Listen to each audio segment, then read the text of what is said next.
Welcome to the deep dive. Today, we're really jumping into something challenging, philosophically speaking. It might make you rethink, well, everything about right and wrong. Yeah, we're tackling immoralism. Immoralism, a pretty radical idea. Definitely. And it gets misunderstood a lot, often just dismissed as, being bad or evil. But it's more complex than that. Much more. Philosophically, it's quite sophisticated. So our goal today is to really define it, unpack the arguments from our sources, covering everything from culture to politics, and show you how it fundamentally questions ethics. Okay, let's cut straight to the definition then, because getting the words right here is crucial. People hear amoral and they immediately think like sociopath. Right, or some kind of monster. Yeah. But amoralism, the philosophical position, it argues that concepts like good, evil, right, wrong, they just don't have any objective truth, no real binding power. That's quite a statement. It's the core idea, really. The amoralist basically says morality as a system of objective truth. It doesn't hold up. Moral judgments are either, well, meaningless, entirely subjective, or maybe just irrelevant to how we actually live. And this is where we need to be super clear for you listening. There's a huge difference between being immoral and being amoral. Absolutely huge. They sound similar, but conceptually, they're worlds apart. Okay, so explain that difference. Right. So an immoral person basically accepts that there are moral rules. They might think, okay, lying is wrong, but they still choose to lie. They know the line, they just cross it. Makes sense. They acknowledge the rule. Exactly. But the amoral person, they believe the whole concept of wrongness itself isn't real. It's not a property of the action. So what do they see instead? They might see social fallout, practical consequences, personal risks, or maybe just that different cultures have different rules. Our sources really hammer this home, don't they? The core claim being, there are no objective moral facts. It's all just human opinions, maybe social agreements. Precisely. Yeah. And it's important to add, the amoralist isn't necessarily saying, go be selfish or be cruel. Ah, okay. They're just denying that moral rules have this objective, universal, binding force. They'd argue the moral compass is more like a social construct, a tool, not some kind of natural law. Okay, if they're denying moral facts, what do they think morality actually is? Where does it come from? Well, that leads us to the first big idea. Morality is a purely human invention. Like we made it up. Essentially, yes. Instead of being some universal truth we discovered, moral systems are seen as cultural constructions, tools societies created at certain times to manage behavior, maybe ensure the group sticks together. And you can kind of see that when you look across different cultures and history, right? Totally. I mean, think about it. What one society calls evil, another might have seen as sacred or just necessary. Like the examples in the sources, ritual sacrifice, polygamy, even something like blood feuds or revenge obligations. Exactly. Those practices vary wildly, depending on the time and place. It doesn't really look like they're guided by one single universal moral code. So if it's constructed, that leads to the next point. Yeah, the second tenet follows directly. Yeah. There's no objective good or evil floating out there in the universe. Actions like killing, lying, stealing, they aren't inherently wrong in themselves. The label wrong is just applied. It's applied based on the context, usually the social results or the practical outcomes. Does it cause chaos? Does it harm the group's stability? That kind of thing. That puts a lot of weight on outcomes and practicality, not inner virtue. It does. Which brings us to motivation. The amoralist viewpoint often argues that, well, moral motivation itself is optional, maybe even an illusion. What do they think really motivates us then? Things like desire, fear, maybe pure instinct or strategic thinking. The idea is that we don't really act because of some deep-seated objective moral duty. So morality is a control mechanism. From this perspective, yeah, it can be seen as a tool. Social control, political control maybe. A way to keep people in line. But, and this is a really crucial distinction, immoralism doesn't automatically mean someone can't have ethics or rules they follow. Wait, hang on. How does that work? How can you have ethics without morality? If I don't believe in right and wrong, why wouldn't I just run red lights or, take things? The justification is different. That's the key. Immoralism allows for what you might call a pragmatic code of conduct, an instrumental ethic. Meaning?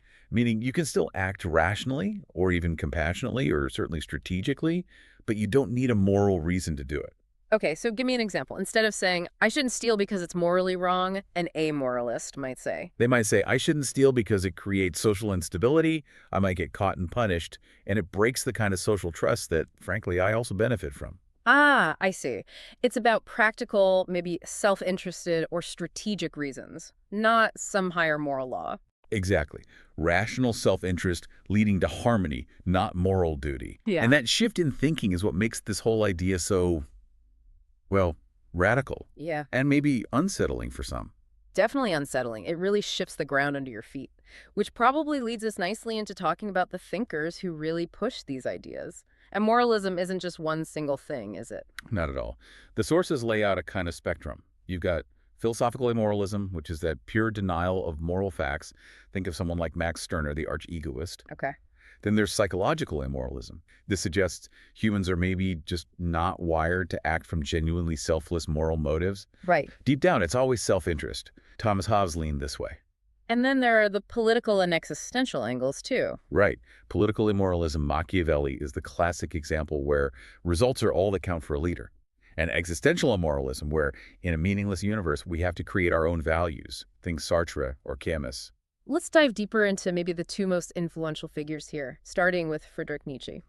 Nietzsche, you can't talk about this without him. He famously declared there are no moral facts at all. Full stop. And he didn't just say that, he actively attacked existing morality, right? Specifically the Judeo-Christian tradition. Absolutely. He called it slave morality. And that term isn't just academic jargon, it's central to his whole critique. So what did he mean by slave morality? That sounds provocative. It is. Nietzsche argued it was basically invented by the weak, the oppressed, as a way to restrain the strong.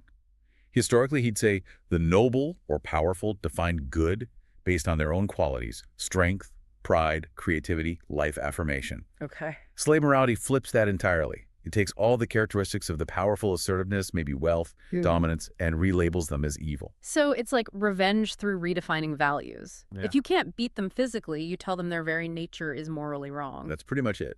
It elevates humility, pity, obedience, suffering qualities associated with the oppressed, and calls those good. It's kind of psychological warfare through ethics. Wow. And what was Nietzsche's alternative? His alternative was for individuals to create their own values based on what he called the will to power, this fundamental drive towards growth, self-mastery, expressing your potential, completely outside those old moral chains. Okay, so if Nietzsche is the philosophical disruptor, then Niccolo Machiavelli gives us the political version. Exactly. The Prince is the handbook for political immoralism. And his argument is just pure results. Purely results-driven, yeah. Machiavelli argued that rulers have to act based on necessity, what the situation demands, not based on personal morals or conventional virtues. So things like lying or being cruel or breaking promises. They're justified if, and only if, they lead to stability and keeping the state secure. Success and maintaining power are the ultimate goals. But doesn't that just sound like a recipe for tyranny? If the ruler doesn't care about morality, what stops them? That's the big criticism, isn't it? Machiavelli wasn't necessarily saying rulers should be cruel all the time. He was saying they must be willing to be cruel when it's necessary for the state's survival. Pragmatism over principle. Utterly. He even noted that sometimes just appearing virtuous is more useful than actually being virtuous. It's about effectiveness, divorce from moral judgment. Stability is the only real measure. And then at the other extreme, you have someone like Max Stirner pushing this idea to the absolute individual level. Oh, absolutely. Stirner took it all the way. He rejected all external authorities, God, the state, morality, society. He called them spooks, just mental concepts used to control the individual. The unique one, he called the individual. His whole philosophy basically boils down to the ultimate amoral declaration. I am my own law. Nothing is more important than me. Pure egoism. Okay, going through these thinkers really highlights the implications. We should probably place amoralism next to other ethical systems people might know. Good idea. So it's directly opposed to moral realism. That's Right. a pretty common view, that morality is real, objective, maybe universal. And it's similar to, but different from, moral relativism. Very important distinction. Relativism still believes morality exists. It just thinks it's relative to culture or the individual.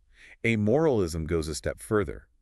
It denies morality exists at all, even in a relative sense. So even relative morals are just useful fictions. According to the amoralist, yes. Which is why amoralism is often seen as a type of moral nihilism, the belief that moral values are baseless. And taking away that moral foundation creates this Tension, right, this freedom versus fear thing. Exactly. There's a powerful psychological dynamic. On one hand, there's this sense of liberation. The freedom part sounds appealing. No objective rules means you act purely from your own will or reason. Free from dogma. Nietzsche certainly saw it that way. But that freedom comes with a huge burden, total responsibility. If there are no external moral signposts, you have to define everything, every principle, every value. And that sounds terrifying, actually. For many, it is. It can feel like floating in a void, which Yeah. leads straight into the major criticisms of moralism. Because if the philosophy is logically coherent, why isn't everyone an amoralist? The criticisms must be strong. They are. And they often focus on whether humans can actually live this way. The biggest one is probably the moral collapse argument. The idea that society would just fall apart. Pretty much. Critics argue that without some shared accepted morality, you get chaos, maybe tyranny. You lose the basis for trust, justice, cooperation. How could society function if nobody felt bound by fairness or honesty? And then there's the practical contradiction issue. Right. Even philosophers who argue strongly for immoralism often seem to rely on basic moral intuitions in their own lives. Things like fairness, empathy, telling the truth. It seems hard to interact with people without assuming some kind of shared moral ground, doesn't it? It does seem deeply ingrained, which points back to that other criticism, existential despair. If there's truly no moral meaning, the resulting nihilism, that sense of emptiness, can be psychologically crushing. Humans seem wired to look for meaning, and morality is a big part of that. Okay, so this might all sound very abstract, maybe confined to philosophy departments, but you're saying it shows up in the real world today, Oh, absolutely. It's very relevant. Look at global politics, the concept of realpolitik. where nations focus purely on power and self-interest. Exactly. Prioritizing national interest, strategic advantage, raw power, often disregarding international norms or moral arguments.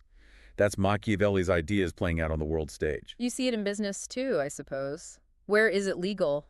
Becomes the only question, not is it right? Definitely. Strategic optimization sometimes pushes ethical considerations aside. But maybe the most cutting-edge example is AI ethics. Artificial intelligence, how does that fit? Well, think about it. Algorithms and AI systems, Yeah. fundamentally, are designed to be amoral. They operate based on pure calculation, data, achieving programmed goals. They don't have inherent feelings about right or wrong. They're the ultimate pragmatic decision makers. In a sense, yes. They follow their programming, their utility functions, without moral sentiment. It raises huge questions about how we design and control them. And culturally, we're kind of fascinated by amoral characters, aren't we? We are. Our sources mention examples like Mersal from Camus' The Stranger, who seems indifferent to major life events and societal expectations. Or even like Walter White in Breaking Bad. His whole journey is often framed by him justifying increasingly terrible actions through necessity and self-interest, rather than grappling with conventional morality. Exactly. These characters resonate because they explore that boundary, that question of what happens when the usual moral rules don't seem to apply or are deliberately set aside. It shows this philosophical tension is alive in our stories. Okay, so let's wrap this deep dive up.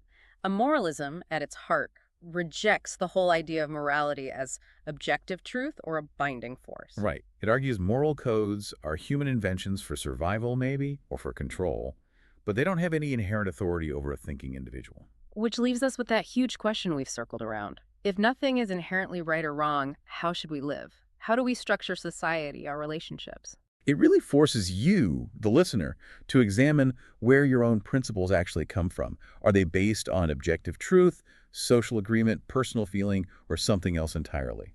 For thinkers like Nietzsche or Stirner, shedding those moral constraints was the path to true freedom, becoming your own lawgiver. But for the critics, that path looks terrifying. It looks like chaos, maybe despair. So the final thought to leave you with is that tension. Is morality a fundamental truth we uncover about the universe, or is it just the most useful, maybe necessary fiction we've ever created? Freedom versus stability, where do you land?